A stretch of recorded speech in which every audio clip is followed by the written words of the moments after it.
Kembali lagi bersama channel kita semua. Jika Anda suka, jangan lupa komen, like dan subscribe, serta bila Anda berkenan, aktifin subtitlenya supaya ada tulisan teksnya. Kita langsung ke ceritanya. Perintah Kaisar Naga. Bab 5019-5023. Pengendali benua Changsuan adalah saudara perempuan saya yang baik. Saya baru kembali dari surga kedua setelah mengetahui bahwa benua Changsuan dalam masalah. Awalnya, aku akan mencari kota macan terbang untuk menyelesaikan dendam, tapi aku tidak menyangka akan bertemu denganmu. Sekarang saudara perempuan saya memberitahu saya secara telepati bahwa orang telah mulai secara paksa mengendalikan benua Changsuan. Beatrice mengikuti Dave dan semua berkata dengan jujur. Karena Dave telah membawa dirinya ke menara penindas iblis itu, Beatrice tidak akan memperlakukan Dave sebagai orang luar lagi. Itu seharusnya dari istana ke-8, saya akan menemani Anda ke benua Changsuan untuk melihatnya. Dave berkata. Bagaimanapun, Beatrice banyak membantu dirinya, dan sekarang Dave tidak dapat melihat kematian di benua Changsuan tanpa menyelamatkannya. Dan dia juga ingin pergi ke wilayah ras manusia untuk melihat apakah dia bisa bertemu Yuki. Saudaraku, aku akan pergi bersamamu. Peri gila tiba-tiba keluar dan berkata. Sebaiknya kamu berjaga di kota badak, kamu adalah seorang ras binatang, tidak cocok untuk pergi ke tempat manusia. Tuan Hu, bisa ikut denganku, dia adalah ras manusia. Dave berkata pada Matt Hu. Ah, aku masih harus berlarian denganmu. Aku hampir kehilangan nyawaku terakhir kali. Jika aku pergi bersamamu, bagaimana dengan kedua wanitaku? Matt Hu enggan. Bawa saja lagi pula kedua wanita itu juga ras manusia, dan kebetulan mereka bisa dibawa ke benua Changsuan agar mereka bisa kembali ke kehidupan normal. Dave berkata. Dave tidak dapat membiarkan Matt Hu memiliki dua wanita di kota badak dan tidak melakukan apa-apa. Hanya menunggu Matt Hu melakukannya setiap hari. Baiklah. Ketika Matt Hu mendengar ini, dia mengangguk. Dave tidak bertele-tele, dia mendatangi Miles untuk mengucapkan selamat tinggal dan pergi. Dia tidak mendatangi Tobias Son untuk mengatakannya, lagi pula, Tobias Son masih sedih sekarang. Dave harus menemukan cara untuk membawa Scarlet ke alam surgawi, sehingga akan lebih baik bagi seseorang untuk menemani Tobias Son. Dave dan yang lainnya langsung pergi ke benua Changsuan dan membawa Saul bersama mereka. Jika istana ke-8 benar-benar melakukan apa yang mereka inginkan di benua Changsuan, maka gunakan Saul untuk mengancam Joseph. Pada saat ini, benua Changsuan telah jatuh ke dalam kekacauan. Ketika tetua agung dari istana ke-8 membawa orang-orang ke benua Changsuan, hal itu telah menyebabkan benua Changsuan bergejolak. Sekarang Joseph secara pribadi membawa orang-orangnya ke sini lagi, dan kali ini benua Changsuan bahkan tidak memiliki kemampuan untuk melawan. Benua Changsuan, di istana yang megah. Raja-raja dari 3 negara terbesar berkumpul di sini. Di antara mereka adalah Ayah Aisyah, Ashnu. Orang-orang ini berkumpul di sini, semua menunggu teratai biru, pengendali benua Changsuan. Tapi mereka telah menunggu sepanjang hari, dan teratai biru belum pernah terlihat di singgasana istana. Saya rasa kita tidak perlu menunggu lagi, menyerah saja dengan patuh. Bahkan jika gadis misterius itu ada di sini, dia bukanlah lawan dari orang-orang itu. Mereka semua berasal dari klan Protoss. Raja Mongolia Timur bangkit dengan marah dan berencana untuk pergi. Ashnu mengerutkan kening dan berkata, siapa yang berani menjadi pengkhianat, jangan salahkan pisau di tanganku karena tidak memiliki mata. Ashnu, apa maksudmu? Raja Mongolia Timur menatap. Apa maksudku adalah, jika kamu ingin menjadi pengkhianat, akulah orang pertama yang tidak setuju. Orang-orang di benua Changsuan bisa mati dalam pertempuran, tapi mereka tidak sudi menyerah. Selama bertahun-tahun, bukankah sudah cukup bagi umat manusia untuk diintimidasi dan dihina? Itu semua karena orang-orang seperti Anda yang tamak akan hidup dan takut akan kematian sehingga ras manusia kita menjadi sangat lemah. Ashnu berkata dengan marah. Kamu kentut, coba kata lain. Raja Mongolia Timur juga marah. Oke, diam, dan tunggu apa yang dikatakan gadis misterius itu. Pada saat ini, Raja C bangkit dan membujuk mereka berdua. Pada saat ini, cahaya biru tiba-tiba melintas di atas tahta. Setelah melihat ini, mereka bertiga berlutut dan menundukkan kepala ke lantai satu demi satu. Terlihat seorang gadis yang sangat muda dengan pakaian biru, sangat muda, muncul di atas tahta. Dia adalah teratai biru, pengendali benua Changsuan. Teratai biru, 70% dari benua Changsuan kita sekarang telah menyerah pada istana ke-8 itu. Dengan cara ini, saya khawatir seluruh benua Changsuan akan menjadi daerah jajahan dari istana ke-8. Ashnu berkata dengan cemas. Jangan panik, saya telah memberi tahu sahabat baik saya bahwa dia membawa orang ke sini, dia adalah orang surga kedua. Teratai biru berkata. Tapi kata-kata teratai biru tidak meyakinkan mereka bertiga. Karena mereka tahu bahwa orang-orang dari istana ke-8 ini jelas tidak lemah. Selain itu, klan Protoss dianggap kuat di seluruh alam surgawi, jika tidak mungkin membuat klan mereka sendiri, dan mereka semua sangat sombong dan menantang. Jadi, bahkan jika seseorang dari surga kedua datang untuk membantu, mereka khawatir itu tidak berguna. Teratai biru, aku ingin tahu kapan bala bantuan itu akan tiba. Saya khawatir dalam beberapa hari, seluruh benua Changsuan kita akan runtuh. Raja Mongolia Timur bertanya. Seharusnya sudah hampir sampai, mereka bisa menggunakan perjalanan ruang dan waktu, segera, jangan panik. Teratai biru berkata dengan tenang. Tapi hanya dia yang tahu betapa paniknya dia saat ini. Belum lama ini, mereka baru saja diserang oleh kota macan terbang. Tidak hanya kehilangan banyak sumber daya, tetapi banyak orang juga ditangkap dan dijadikan budak. Sekarang orang-orang dari Istana ke-8 datang dengan agresif lagi, yang membuatnya sangat bingung. Meskipun seluruh benua Changsuan sangat luas dan memiliki banyak biksu, kekuatan umumnya tidak tinggi. Tidak ada cara untuk menahan serangan dari Istana ke-8. Menghadapi orang-orang dari Istana ke-8, mereka tidak punya pilihan selain menyerah atau menunggu pembantaian.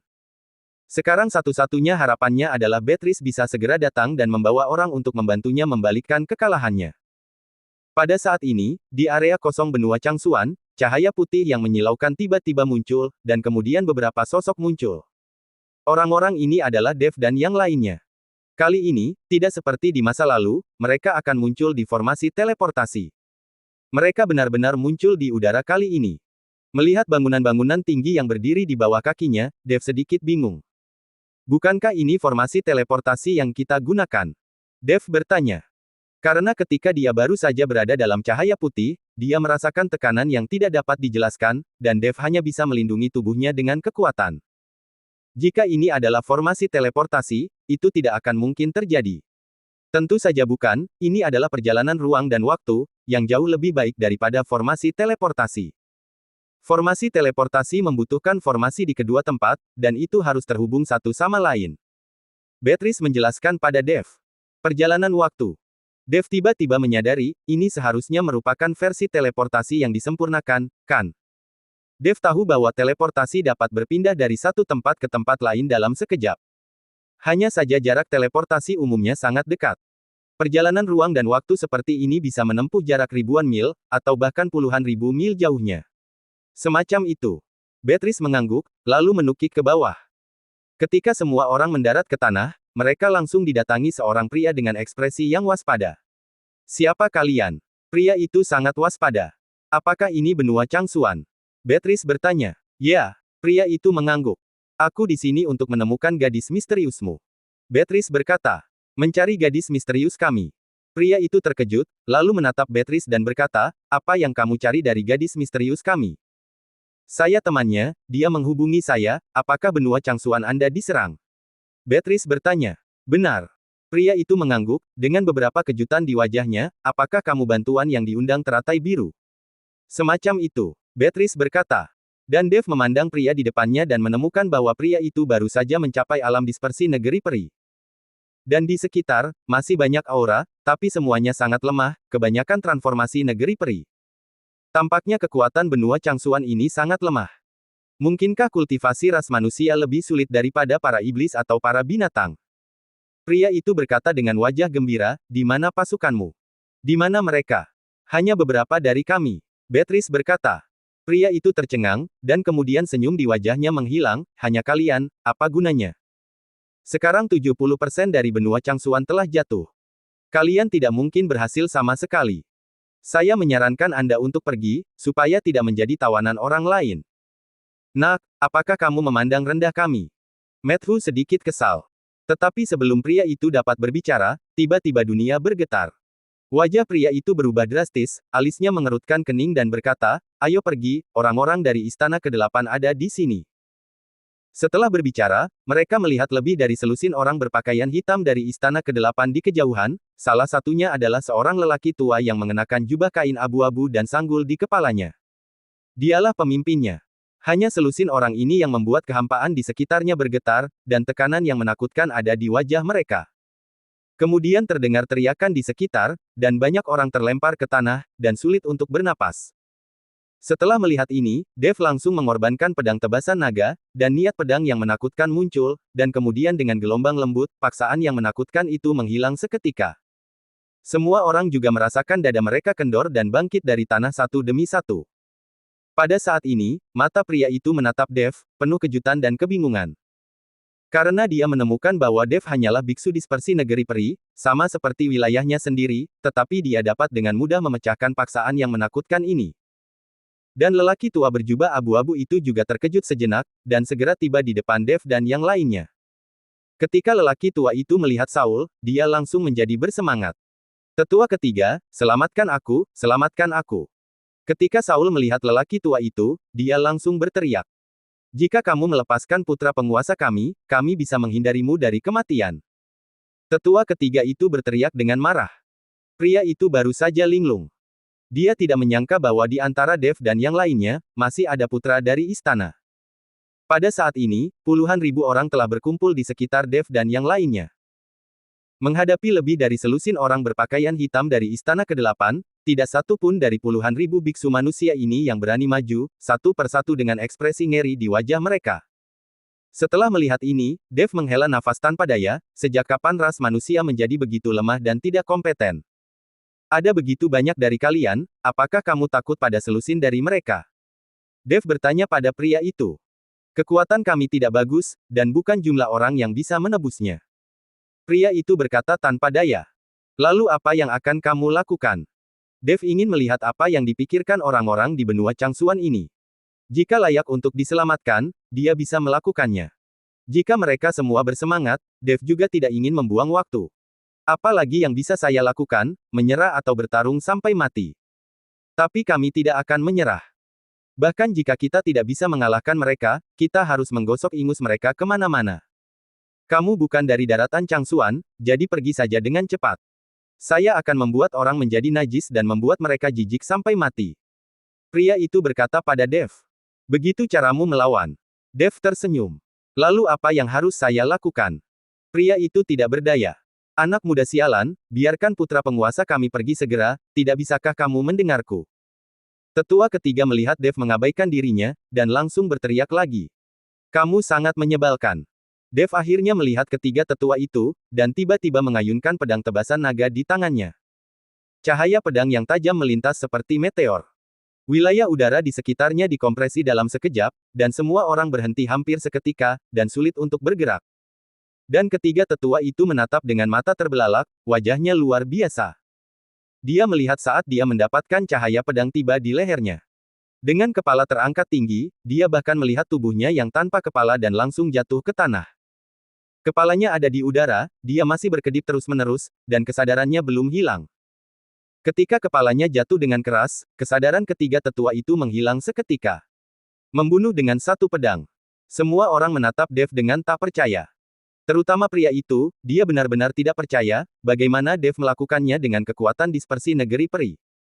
Ketika selusin orang berbaju hitam melihat ini, mereka saling melirik, lalu menoleh dan melarikan diri. Lari, lari. Setelah melihat ini, pria itu berteriak dengan cemas. Dev tersenyum tipis, dan pedang tebasan naga di tangannya dilempar. Pedang tebasan naga itu melengkung di udara, dan mereka yang berbaju hitam yang telah berlari sejauh 100 mil, semuanya dipenggal. Selusin kepala terlempar tinggi-tinggi, dan kemudian jatuh dengan keras ke tanah. Pedang tebasan naga kembali ke tangan Dev, dan tidak ada setetes darah pun di atasnya. Pria itu tercengang, semua orang di sekitarnya tercengang. Apakah Anda pikir kami dapat membantu Anda benua Changsuan keluar dari krisis? Dev bertanya pada pria itu. Pria itu mengangguk acuh tak acuh, lalu berlutut di kaki Dev, penyelamat, kamu adalah penyelamat benua Changsuan kita. Penyelamat, penyelamat. Penyelamat. Puluhan ribu orang berlutut satu demi satu, dan teriakan bergema di langit. Merasakan pemandangan di depannya, Dev merasa sangat nyaman di hatinya. Bukankah itu keren? Jika ada kepura-puraan lagi, dapatkah Anda memberikannya kepada saya dan membiarkan saya berpura-pura menjadi ombak juga? Matthew berkata pada Dev dengan iri. Tentu saja bisa, tapi aku khawatir kamu tidak cukup kuat. Jadi jangan berpura-pura jika tidak cukup kuat, atau Anda akan dipukul di wajah. Dev tersenyum. Kentut, jangan lupa, ketika Lao Su menjadi abadi, kamu masih kecebong. Matthew menatap kosong pada Dev. Kamu telah menjadi orang yang telah beberapa kali bereinkarnasi, jadi mengapa kamu tidak bisa melihatnya? Apa bagusnya berpura-pura hebat? Dev menghela nafas dan berkata, tidak mudah berpura-pura, kenapa kamu selalu berpura-pura? Matthew bertanya. Dev tidak menjawab. Siapa yang berani membunuh orang-orang dari istana ke-8 kami? Disertai dengan teriakan lembut, sesosok datang. Terlihat seorang wanita mengenakan baju besi putih, terbungkus lekuk tubuh yang indah, mengenakan helm emas, dan matanya terbuka lebar, datang dengan cepat. Pada saat yang sama, di belakang wanita itu, ada lebih dari selusin wanita yang mengenakan baju besi hitam. Momentum orang-orang ini tidak jauh lebih kuat daripada tetua ketiga tadi. Tuan Hu, sudah waktunya bagimu untuk berpura-pura. Mereka semua adalah wanita. Dev tersenyum tipis. Hehehe. Matthew tersenyum, dan mulut Saul tersentak. Beatrice di samping sedikit mengerutkan kening ketika dia melihat ini. Jangan heran, Nona Mo, Tuan Hu tidak punya hobi lain, hanya menyukai wanita. Dev buru-buru menjelaskan. Kakak. Ketika Saul melihat wanita itu, dia buru-buru berteriak. Dev terkejut dan sedikit terkejut. Dia tidak menyangka Joseph memiliki seorang putri.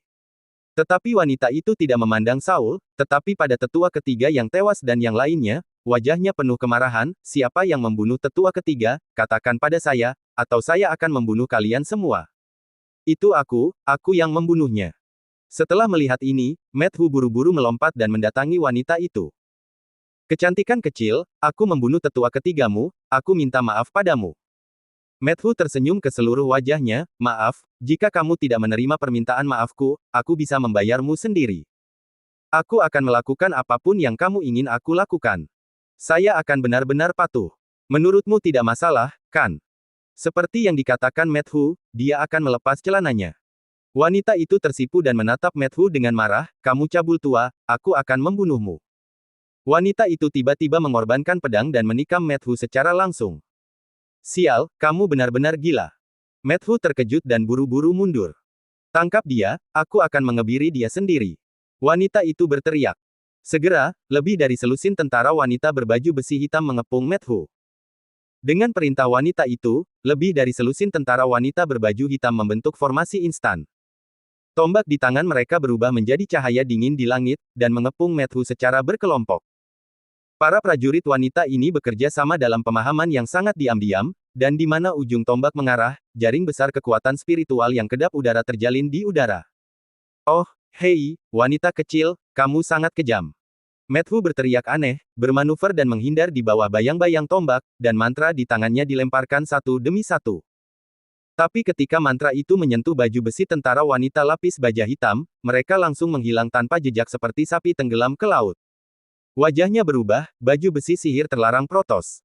Sebelum suara itu jatuh, sebuah tombak panjang telah menembus lengan bajunya dan meninggalkan bekas darah di lengannya. Matthew kesakitan, dan buru-buru mencubit jimat, dan jimat itu memancarkan cahaya keemasan yang menyilaukan. Tetapi para prajurit wanita hanya menyipitkan mata sedikit, dan serangan mereka tetap tidak berkurang. Melihat bahwa dia akan dipaksa ke dalam situasi putus asa, Matthew akhirnya berteriak di tenggorokannya, Dev. Apakah Anda masih memperhatikan kegembiraannya? Tuan Hu, aku akan memberimu kesempatan untuk berpura-pura, tapi sayang sekali kamu tidak berguna. Dev tersenyum. Kamu masih berbicara dengan tenang, cepatlah bertindak, atau aku akan mati. Matthew berteriak. Dev dan Beatrice saling melirik dan menyerang pada saat yang bersamaan. Pedang tebasan naga berubah menjadi canghong berdarah, langsung menghancurkan ujung tombak ketiga prajurit wanita itu. Beatrice mengikat tangannya dengan rumput laut, dan lusinan tanaman merambat berwarna tinta tiba-tiba muncul dari tanah, menjerat pergelangan kaki beberapa prajurit wanita lainnya. Saat melihat ini, wanita yang memimpin itu memiliki cahaya dingin di matanya, di bawah helm emas dia berkata, ras manusia rendahan berani melawan keagungan Protos. Pedang di tangannya tiba-tiba meledak menjadi cahaya putih yang menyilaukan, dan aura pedang yang ganas menyapu, memotong semua tanaman merambat berwarna tinta. Bunuh.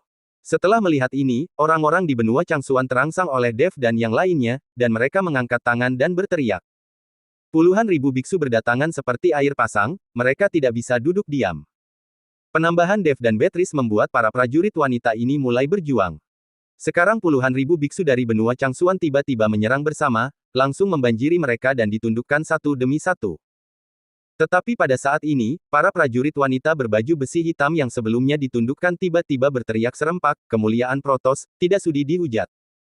Baju besi di tubuh mereka tiba-tiba menyala dengan cahaya merah yang menyilaukan, dan kekuatan spiritual di tubuh mereka mulai berbalik arah dengan liar.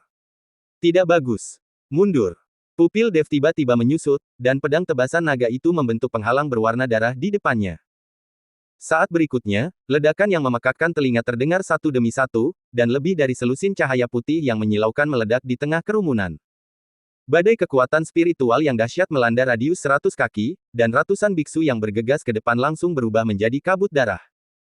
Asap dan debu menghilang, dan lebih dari selusin lubang dalam dengan diameter lebih dari 100 kaki muncul di medan perang. Oh, sekelompok gadis besar yang menyenangkan, mereka semua meledak sebelum mencicipinya. Mengapa repot-repot, lebih baik mati daripada hidup. Matthew merasa tertekan. Dan para biksu manusia di benua Changsuan juga terkejut. Protos itu sombong, tapi mereka tidak menyangka wanita lebih suka tidak membungkuk daripada membungkuk seperti ini, mereka terlalu tidak bertulang. Dan wajah Saul memerah dan putih saat ini, malu.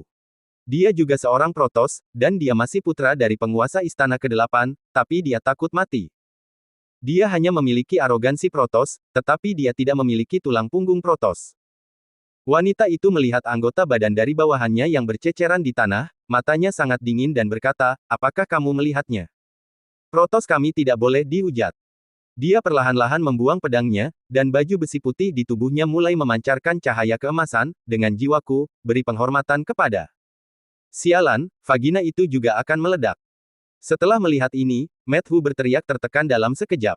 Set. Dev tiba-tiba bergerak dengan keras, dan asal-usul waktu di tubuhnya melonjak, langsung menghentikan waktu di area ini. Kekuatan yang meledak di tubuh wanita itu juga langsung berhenti. Dia berjuang keras, dan helm emasnya jatuh, memperlihatkan wajah heroik, "Lepaskan aku. Kalian orang-orang rendahan." Pak. Dev naik dan menamparkan wanita itu. Bersambung.